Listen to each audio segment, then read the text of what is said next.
Hi guys, welcome to week 2 of Online Comp 1. As I'm sure you noticed, and if you didn't notice, then you need to be spending more time trying to get into our Moodle class. Moodle was down for a couple of days, um, along with a lot of email problems. So we got kind of off to a rough start, but hopefully everything is settled and you're feeling like, we're back on track. Um, the first couple of days of work, um, if you're not caught up with that, please try to get caught up with that in the next day or so, because I went ahead this morning and posted what you're to be doing from today, Friday, through next Wednesday. So we're just going to power right ahead. Um, so we'll talk about that for a few minutes. So the first couple of days of class, I just wanted you to get oriented, kind of get acclimated to what the class looked like, how to post in forums, how to look at assignments, just what things are going to look like week by week.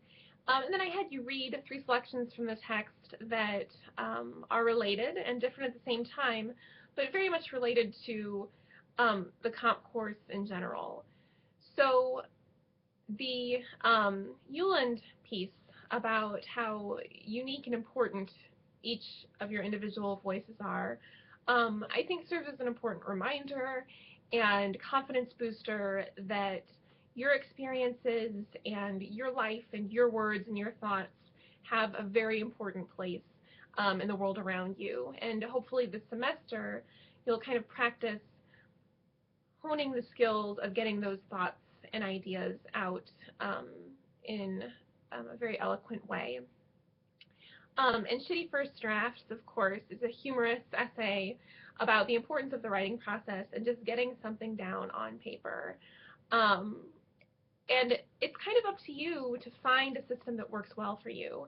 So it might be handwriting notes and ideas, drawing things before you write, doing outlines, doing word bubbles, other kinds of maps for pre-writing, but it's just important to get something down because it's a really awful feeling to be sitting with a blank Word document hours before an essay is due with nothing on the screen. But if you follow her advice, follow Anne Lamott's advice, and just recognize that even for people who are writers for a living, getting down that shitty first draft is really important to making it better and better. And then the third selection you read was the Vocabulary of Comics, which speaks in kind of broader terms about how we see the world around us and how we see images and words as well, and how we tend to find ourselves in everything around us. So we'll be working on both doing that this semester and finding yourself and thinking about yourself and seeing yourself reflected back at you in the readings that we read. And then also kind of changing your perception in ways of the world around you by reading things outside of your own experience. So hopefully you kind of read and absorbed those first few selections. And now we're going to be kind of taking a jumping board off into the rest of our readings this semester, which we will do thematic readings. For the next few days, I've asked you to read Notes of a Native Son and Shooting Dad and the Graduation. Well, I'm going to talk about those in a second, but first I want to talk about the first essay that you're writing. I've included a lot of handouts and links this week, including the prompt sheet for your first essay, which is a personal descriptive narrative. This is the only formal essay in the class that we'll write that you can use first-person point of view. It's just about a personal experience, so you use I and me. After this essay, we'll kind of switch gears and focus more on academic, formal, persuasive writing. So this descriptive narrative, and again, I've provided handouts and readings that I'd like for you to read. When we talk about writing personal essays, it's exactly what it sounds like. You're writing from personal experience, you're telling a story, perhaps, that you've been through. But as we know, because we are humans and we like telling stories, it's what we do, it's what we've done forever, um, we want those stories to have a point. I'm sure that you've heard people kind of babble on and tell a story, and you think, what was the point of that? And in your writing, no matter what you're writing, you never want somebody to be able to say, yeah, what's your point? You want to be sure that your point is clear when you're telling a story. And that's when we get into the genre of narrative writing. When we say narrative, that means telling a story or related stories. But they have to have a point, often called a narrative point, um, similar to a thesis or a claim, a point you're trying to prove through your story. And then we're also talking about descriptive writing this week. And descriptive writing is something you want to do always. Um, Use sensory language, sight, sound, touch, smell. What did I miss? Hearing, sound.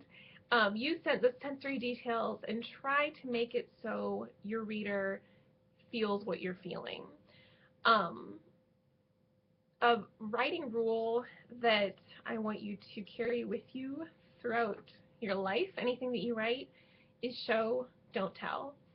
And the way that we show in our writing, whether it's a story or an argument or a summary, we show by descriptive detail. If you just tell, your reader can't feel what you felt, and it's not as powerful. So always think about showing in your writing.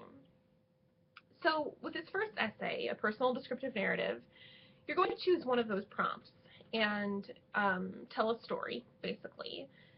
The point of one being that you learned, you had kind of an epiphany about the world, you had insight about the world around you. The other prompt being that you had an epiphany or an insight into something about yourself.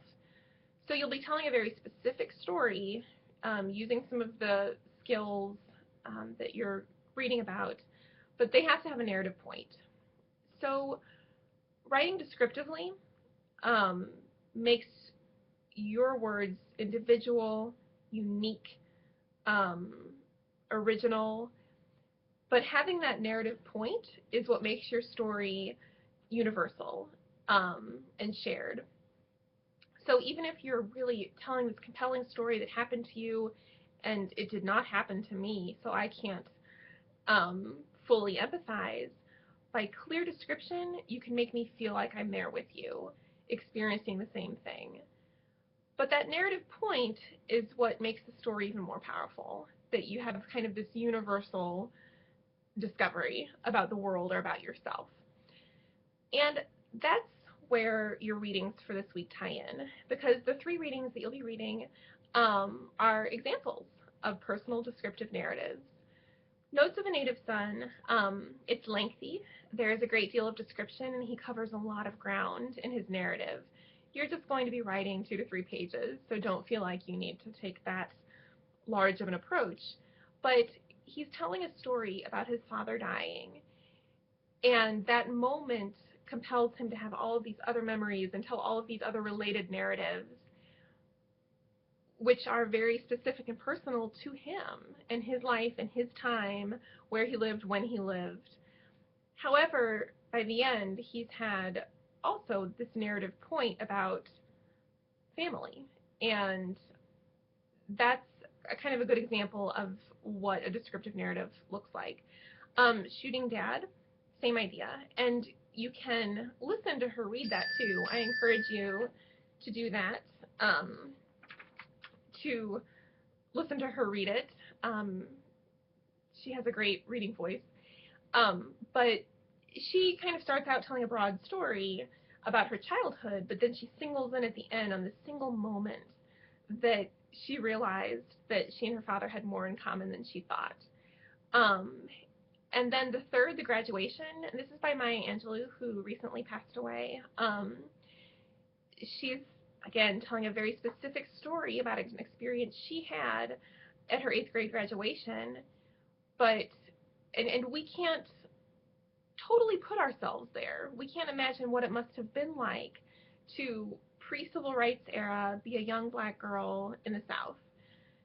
However, through her description, she makes it as clear as possible to us to feel her feelings. And then she has this very clear narrative point toward the end where she has a very powerful realization about the world around her. So read those essays. Think about them as examples of powerful descriptive narratives, and how you can emulate that clear description and that powerful narrative point in your own essay. So those are the main things you'll be doing this week. You will be reading, discussing those readings. This week I ask you to post an original response, just one. You can choose one prompt for each reading, respond to that in the forum by Monday at midnight, and then by Wednesday at noon, respond to one of your classmates. It can just be one classmate total. It doesn't have to be in every essay.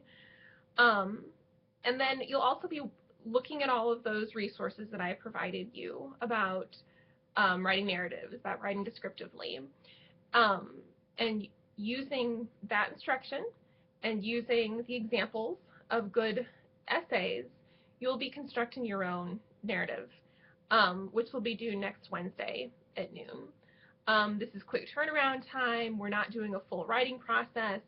I just want to get a piece of writing from you ASAP. I kind of know where you are then, and we will be jumping into kind of formal academic writing from there on out. You also have until Wednesday to do the quiz that was open previously, and that's kind of where we are. So I'm going to post another short video about the journal, so it'll be just about the journal, and you can refer back to it if you need to. But otherwise, that's what's going on until next Wednesday at noon when we'll start a new week. Please let me know if you have any questions. Use the questions and concerns forum. Honestly, with some of our technology issues so far, it might be better to post there than to email me because I don't think my email is working right now. But we will get over this hump, we'll get over these challenges, and have a successful semester. Talk to you soon.